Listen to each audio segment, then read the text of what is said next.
നമ്മളോട് വന്നാരെങ്കിലും ചോദിക്കുമോ നാളെ പോകണോ, അടുത്ത കൊല്ലം പോകണോ, പിറ്റത്തെ കൊല്ലം പോകണോ?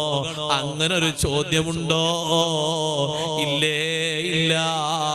സമയമാകുമ്പോ പിടിക്കപ്പെട്ടു പോയി. പിന്നെ നമ്മളൊന്നിനും കഴിയാത്തവരായി കൈമലർത്തി കിടന്നുപോയി.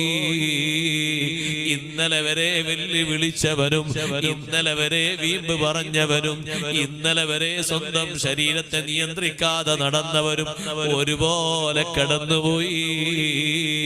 മുതലാളി കിടക്കുന്നതും തൊഴിലാളി കിടക്കുന്നതും ഭരണകർത്താവ് കിടക്കുന്നതും പ്രജ കിടക്കുന്നതും ഒരേ രൂപത്തിലാ. എല്ലാവരും കൈമലർത്തിയ ആരും ഒന്നുകൊണ്ടുപോകുന്നില്ല. സമ്പാദ്യ മുതലിൽ നിന്ന് 3 കഫംപുടയല്ലാതെ ഒന്നും കൊണ്ടുപോകുന്നില്ല. പോകുന്ന സമയത്തും അല്ലാഹുവിനോട് നിനക്ക് ബന്ധമുണ്ടോ? ആ ബന്ധത്തിന് ഏറ്റവും വലിയ കാരണമായ അഷ്റഫുൽ ഖൽഖ് റസൂലുള്ളാഹി സ്വല്ലല്ലാഹു അലൈഹി വസല്ലമ തങ്ങളോട് ബന്ധമുണ്ടോ? എന്നാൽ രക്ഷപ്പെടാം.